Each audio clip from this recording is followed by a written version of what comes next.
बिस्मिल्लाहिर्रहमानिर्रहीम। अस्सलाम वालेकुम जनाब, मैं ਤੁਹਾਡਾ ਮੇਜ਼ਬਾਨ ਮੁਹੰਮਦ ਸਾजिद ਵਿਰਕ। ਤੁਸੀਂ ਵੇਖ ਰਹੇ ਜੇ YouTube ਚੈਨਲ ਮੇਰਾ ਸਾਈਵਾਲ ਟੀਵੀ। ਜਿਵੇਂ ਕਿ ਜਨਾਬ ਮੈਂ ਵੀਰਾਂ ਵਾਸਤੇ ਰੋਜ਼ ਕੋਸ਼ਿਸ਼ ਕਰਦਾ ਇੱਕ ਅੱਛੀ ਔਰ ਬਿਹਤਰੀਨ ਵੀਡੀਓ ਲੈ ਕੇ ਹਾਜ਼ਰ ਹਾਂ। ਇਸੇ ਤਰ੍ਹਾਂ ਜਨਾਬ ਰੋਜ਼ ਦੀ ਨਿਸਬਤ ਅੱਜ ਫਿਰ ਜਨਾਬ ਦੋਸਤਾਂ ਵਾਸਤੇ ਤਿੰਨ ਜਾਨਵਰਾਂ ਦੀ ਵੀਡੀਓ ਲੈ ਕੇ ਹਾਜ਼ਰ ਹੋਏ ਹਾਂ। ਉਮੀਦ ਕਰਾਂਗੇ ਹਰ ਰੋਜ਼ ਤਰ੍ਹਾਂ ਤੁਹਾਨੂੰ ਸਾਡੀ ਅੱਜ ਵਾਲੀ ਵੀਡੀਓ ਵੀ ਪਸੰਦ ਆਏਗੀ। ਇਸ ਤੋਂ ਪਹਿਲਾਂ ਤੁਹਾਨੂੰ ਜਾਣਕਾਰੀ ਕਰਕੇ ਤਸੱਲੀ, ਸਭ ਤੋਂ ਪਹਿਲਾਂ ਜਨਾਬ ਸਾਡੇ ਚੈਨਲ ਨੂੰ ਕਰਨਾ ਸਬਸਕ੍ਰਾਈਬ ਤੇ ਬੈਲ ਆਈਕਨ ਤੇ ਕਲਿੱਕ ਕਰਨਾ ਹੈ। ਇੱਕ ਅੱਛੀ ਔਰ ਬਿਹਤਰੀਨ ਵੀਡੀਓ ਦਾ ਨੋਟੀਫਿਕੇਸ਼ਨ जनाब मेरे वीर तो दोस्तों को मिलता रहे। आज जनाब तीन जानवर खावे, तिने जनाब सजना सुइयां। यह साडे ते जनाब एट अ टाइम 25 तो 30 जानवर खलोते होंगे ने। कोई भी वीर दोस्त विजिट करता है 25 तो 30 जानवर ये साडे तुहानूं मिलणगे। तीन जानवर खावे, उस तो बाद जनाब आप जी डिटेल है मालिक तो लवांगे। जानवर नंबर 1 यह जनाब चेक करो। जानवर नंबर 1 राइट साइड का जनाब पूरा व्यू चेक कर लेना। जानवर नंबर 1 का तसलियाँ करनी है। फुल हाइट जनाब ते फुल लाम प्रिंट वेख लेना है। फेस क्वालिटी तो लैके जनाब टेल तक चेक करो, तसलियाँ करो। राइट साइड का व्यू है जनाब। उस तो बाद जनाब तुसीं लैफ्ट साइड का व्यू चेक कर लेना। डब्बा रंग जनाब सिरोमोनी पूरी जनाब हाइट जनाब लाम पूरी छड़ भी इनू फिजिकली फिटनेस तो चेक करवाने जनाब जानवर की। पर लावी पर तिलकन नहीं देखना पवे माशाल्लाह जी। चुलस्तान की ना फ्रीजियन का बेहतरीन कंबीनेशन तोरा फेरा जनाब जानवर का 16 ने चेक करो। थब्बियां लीटर क्वालिटियां थान जनाब रोक रोक का माशाल्लाह मशका लाई फिर दी वैड खून पत वैड तो पूरा है सिरोमोनी। है जनाब थान चेक करो पूरा जनाब रोक रोक का थान। जानवर नंबर 1 जी माशाल्लाह। लो जनाब हवाना देखो साफ सुथरा हवाना, कोई पालशाल नहीं, स्वेलिंग वगैरह का बिल्कुल जनाब निशान नहीं है। थन बड़ा जनाब पावर वाला विरला जनाब थाना दिया पूरियां। इनके पिछे जे बच्चा बच्चे थोड़े जे दूर ने तो उन्होंने जनाब तुहानू एंड ते विखा देंगे बच्चे। जानवर नंबर 2 का जनाब पूरा व्यू चेक करो। लैफ्ट साइड का पूरा व्यू हाइट वेख लेनी जनाब, लाम वेख लेनी है, प्रिंट वेख लेना है। फेस क्वालिटी जनाब चेक करो। यह जनाब चेक करो पोल बनया है सिंह का जनाब बिल्कुल निशान नहीं है। चुलस्तान जनाब फ्रीजन का बेहतरीन कंबीनेशन। थान वेख लेना जनाब, थाना तो जनाब विरला पूरियां रोक रोक का थान। चलो तोरो इनू जी। लो जनाब राइट साइड का व्यू चेक करो। तोरा फेरा जनाब वैट का चेक करना है माशाल्लाह जी। पूरी लाम ते ना पूरी हाइट दे विच लियो जी। ये जो जानवर नंबर 2 इनके पिछे भी बच्चा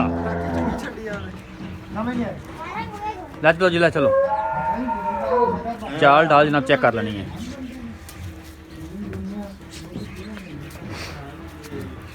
माशाल्लाह थब्बियां दे हवाने जनाब इनके भी। ये चेक करो। ये जानवर नंबर 2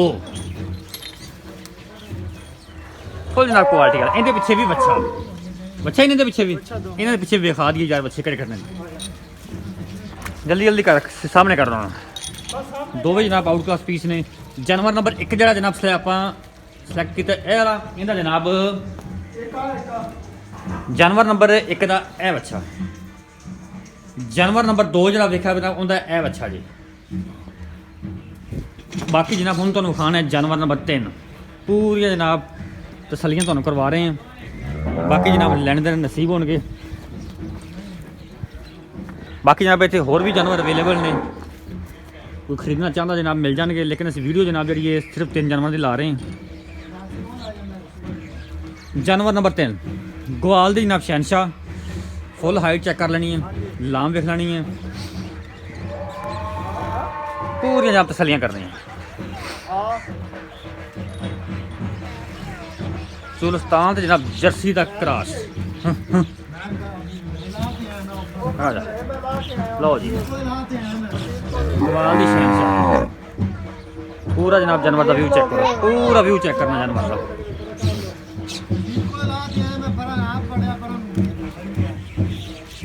थान बड़ा पावर वाला लगा है इनू जनाब। मज्जा ना थान 9.5।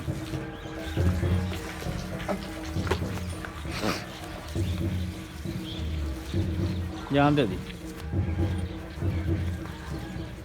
ਲਓ ਜਨਾਬ ਤੋਰਾ ਫੇਰਾ ਚੈੱਕ ਕਰੋ, ਫਿਜ਼ੀਕਲੀ ਫਿਟਨੈਸ ਜਾਨਵਰ ਦੇ ਨੰਬਰ 3 ਦੀ ਚੈੱਕ ਕਰ ਲੈਣੀ। ਮਾਸ਼ਾਅੱਲਾ ਜੀ, ਲਿਆਓ ਜੀ ਬੰਦ ਦਿਓ। ਇਹਦੇ ਪਿੱਛੇ ਬੱਚਾ ਹੈ, ਇਹਦਾ ਬੱਚਾ ਵੀ ਅੰਦਰ ਹੀ ਹੈ।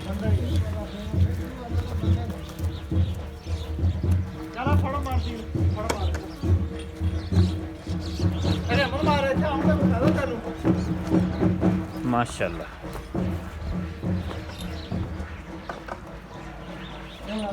ਸਾਰੇ ਇਹਦਾ ਇਹ ਕਿੰਨੇ ਦਿਨਾਂ ਦੀ ਸੂਈ ਹੈ? ਇਹ ਜੀ ਸੂਈ ਹੈ ਇਹਦੇ ਕੋਲੇ ਆਦਾ ਮਾਰਦੀ ਤਾਂ ਨਹੀਂ ਕਿਵੇਂ ਸਿਰ ਲਾਉਂਦੀ ਹੈ? ਕਿੰਨੇ ਦਿਨਾਂ ਦੀ ਸੂਈ ਹੈ? ਇਹ ਸੂਈ ਹੈ ਤਿੰਨਾਂ ਦਿਨਾਂ ਦੀ ਜੀ। 3 ਦਿਨਾਂ ਦੀ ਸੂਈ ਹੈ। ਅੱਛਾ ਇਸ ਟਾਈਮ ਪੱਕਾ ਜਿਹੜਾ ਬੋਲਾ ਕਰਦੀ ਵੀ ਕਿੰਨਾ ਕਰਦੀ ਪਈ? 18 ਲੀਟਰ 18 ਲੀਟਰ ਹਾਂਜੀ ਗਾਰੰਟੀ ਨਾਲ। ਗਾਰੰਟੀ ਨਾਲ। ਸੁਬਾ ਹਾਂਜੀ ਸੁਬਾ ਕਿੰਨਾ ਹੈ? ਸੂਆ ਪਹਿਲਾ ਜੀ। ਸੁਬਾ ਪਹਿਲਾ। ਹਾਂਜੀ। ਅੱਛਾ ਪਿੱਛੇ ਪਿੱਛੇ ਦੇ ਬੱਚਾ ਜੀ। ਦੱਸੋ ਡਿਮਾਂਡ ਇਹਦੀ ਮਾਕੂਲ ਜੀ। ਮਕੂਲ ਜੀ ਇਹਦੇ 3,90,000 ਰੁਪਏ ਜੀ। ਯਾਰ ਮੁਹੱਬਤ ਕਰਿਆ ਕਰ, ਫਾਈਨਲ ਦੇ ਰੇਟ ਦੱਸਿਆ ਕਰ ਯੈਸ ਐਂਡ ਨੋ ਵਾਲੇ, ਇੱਕੋ ਗੱਲ ਕਰ। 3,70,000 ਰੁਪਏ 3,70,000 ਫਾਈਨਲ ਚ ਲਾੜ ਪਿਆਰ 19 ਵੀ ਹੋ ਜਾਏਗਾ ਜੀ ਮੌਕੇ ਤੇ। ਮੌਕੇ ਤੇ। ਕਿੰਨੇ ਦੁੱਧ ਦੀ ਗਾਰੰਟੀ ਦਿੱਤੀ ਹੈ? 18 ਲੀਟਰ 18 ਲੀਟਰ। ਜਾਨਵਰ ਨੰਬਰ 3 ਦੀ ਜੀ। ਜਾਨਵਰ ਨੰਬਰ 2 ਇਹਦੇ ਪਿੱਛੇ ਬੱਚਾ ਜਿੰਦੇ। ਹਾਂਜੀ ਦੱਸੋ ਜੀ ਵਾਰਾ। 12 ਜੀ ਪਹਿਲਾ ਵਾਰਾ ਪਿੱਛੇ ਬੱਚਾ ਪਿੱਛੇ ਬੱਚਾ ਜੀ। ਕਿੰਨੇ ਦਿਨਾਂ ਦੀ ਸੂਈ ਹੈ? ਇਹ ਸੂਈ ਜੀ ਕੱਲ ਕੱਲ ਦੀ ਸੂਈ ਹੈ। ਹਾਂਜੀ ਅੱਛਾ ਕਿੰਨਾ ਕੁ ਬੋਲਾ ਕਰਦੀ ਵੀ ਹਾਜ਼ਰ ਉਹ ਮੌਕੇ? ਇਹਨੇ ਹਾਜ਼ਰ ਮੌਕੇ ਦੇ ਪਹਿਲੇ ਚੋਇਆ ਸੀ ਅਸੀਂ, ਉਹ ਹੈਗਾ ਸੀ 14 ਕਿਲੋ। ਅੱਛਾ ਜੀ ਸਵੇਰ ਕੋ ਚੋਇਆ ਉਹਦੇ ਤਾਂ ਹੱਥ ਚ ਫਿਰ ਠੀਕ ਹੋ ਗਿਆ ਜੀ। ਹਾਂਜੀ। ਮਤਲਬ ਅਜੇ ਤੀਸਰੀ ਚੋਈ ਹੁਣ ਤੀਸਰੀ ਹੋਣੀ। ਚੋਈ ਆ ਸ਼ਾਮ ਨੂੰ ਹੁਣ। ਠੀਕ ਹੋ ਪਹਿਲਾਂ ਸੁਬਾ ਦੱਸਿਆ ਜੀ। ਹਾਂਜੀ ਪਹਿਲੇ ਪਿੱਛੇ ਬੱਚਾ। ਪਿੱਛੇ ਬੱਚਾ ਜੀ। ਦੱਸੋ ਇੰਨੀ ਮਕੂਲ ਦੀ ਰੋਜ਼ੀ। ਇਹਦੀ ਮਕੂਲ ਜੀ ਰੋਜ਼ੀ ਜੀ ਇਹਦਾ ਫਾਈਨਲ ਮੁੱਲ ਕਿਹੜਾ ਕਰਦੇ ਪਏ ਅਸੀਂ 3,90,000 ਮੁਹੱਬਤ ਤੇ ਨਿੰਦਮ ਚ ਇਹਦੇ ਮੁਹੱਬਤ 10,000 ਰੁਪਏ ਦੀ ਹੋ ਜਾਏਗੀ। 3 ਲੱਖ 80 ਰਹਿ ਗਿਆ। 80 ਰਹਿ ਗਈ। ਫਿਰ ਵੀ ਮੌਕੇ ਤੇ ਕੋਈ ਵੀਰ ਆਂਦਾ ਹੋਵੇਗਾ। ਫਿਰ ਕਰ ਲਾਂਗੇ ਉਹਨੇ ਵੀ। ਬਾਕੀ ਹਰ ਚੀਜ਼ ਦੀ ਗਾਰੰਟੀ। ਹਾਂਜੀ ਜਾਨਵਰ ਨੰਬਰ ਆ ਗਿਆ ਜੀ ਪਹਿਲਾ ਹਾਂਜੀ ਵਾਰਾ। 12 ਜੀ ਪਹਿਲਾ ਜੀ। ਕਿੰਨੇ ਦਿਨਾਂ ਦੀ ਸੂਈ ਹੈ? ਇਹ ਸੂਈ ਹੋਈ ਹੈ ਕੋਈ 7-8 ਦਿਨ ਦੀ। 7-8 ਦਿਨਾਂ ਦੀ ਸੂਈ ਹੈ। ਕਿੰਨਾ ਕੁ ਇਸ ਟਾਈਮ ਦੁੱਧ ਕਰਦੀ ਪਈ ਹੈ? ਦੁੱਧ ਇਸ ਟਾਈਮ ਇਹਦੇ ਆਜ਼ਮ ਮੌਕੇ ਤੇ 18 ਤੋਂ 19 ਲੀਟਰ 18-19 ਲੀਟਰ ਪੱਕਾ। ਪੱਕਾ ਜਰਮਨ। ਅੱਛਾ ਇਹਦੀ ਦੱਸੋ ਡਿਮਾਂਡ। ਇਹਦੀ ਡਿਮਾਂਡ ਹੈ 4,30,000 ਰੁਪਏ। 4 ਲੱਖ 30,000 ਇੰਜ ਲਾੜ ਪਿਆਰ ਕਰਦਾ ਯਾਰ। ਇਹਦੇ ਲਾੜ ਪਿਆਰ 10,000 ਰੁਪਏ ਕਰਦਾ। 4 ਲੱਖ 20,000 ਹਾਂਜੀ ਮੌਕੇ ਤੇ ਮੌਕੇ ਤੇ ਹੋਰ ਮੁਹੱਬਤ ਹੋ ਹਾਂਜੀ, ਹੋ ਜਾਏਗੀ। ਜਾਏਗੀ। ਲਓ ਜਨਾਬ ਡਿਮਾਂਡਾਂ ਤੁਸੀਂ ਸੁਣ ਲਈਆਂ। ਕਾਲੀ ਦਾ ਬੱਚਾ ਵਿਖਾ ਦੱਸ ਦੇ ਕਿਹੜਾ ਕਿਹੜਾ। ਮੈਨੂੰ ਪਤਾ ਮੈਨੂੰ ਪਤਾ ਮੈਨੂੰ ਪਤਾ ਮੈਨੂੰ ਪਤਾ ਆ ਲਾ ਲਾ ਇਹ ਵਾਲਾ ਹੱਥ ਲਾ ਇਹਨੂੰ, ਹੱਥ ਲਾ ਛੋਟੇ ਹੱਥ ਲਾ ਉਹਨੂੰ, ਹੱਥ ਲਾ ਉਹਨੂੰ ਹੱਥ। ਇਹ ਬੱਚਾ ਜੇ ਕਾਲੀ ਦਾ ਠੀਕ ਹੈ। ਬਾਕੀ ਜਨਾਬ ਰਾਬਤਾ ਨੰਬਰ ਨੋਟ ਕਰੋ 0345 109 93 ਜਨਾਬ ਇਹੀ ਰਾਬਤਾ ਨੰਬਰ ਹੈ। ਸਾਡਾ WhatsApp ਨੰਬਰ। ਲੋਕੇਸ਼ਨ ਜਨਾਬ 36 SP ਜਮਾਲ ਚੌਕ ਤੋਂ ਜਨਾਬ ਕੋਈ 3 ਤੋਂ 4 ਕਿਲੋਮੀਟਰ ਦੇ ਫਾਸਲੇ ਤੇ ਹੈ। ਬਾਕੀ ਜਨਾਬ ਰਾਬਤਾ ਨੰਬਰ ਤੁਹਾਨੂੰ ਮਿਲ ਗਿਆ। ਕੱਲ ਜਨਾਬ ਇੱਕ ਨਵੀਂ ਵੀਡੀਓ ਨਾਲ ਫਿਰ ਆਵਾਂਗੇ। ਸਾਜਿਦ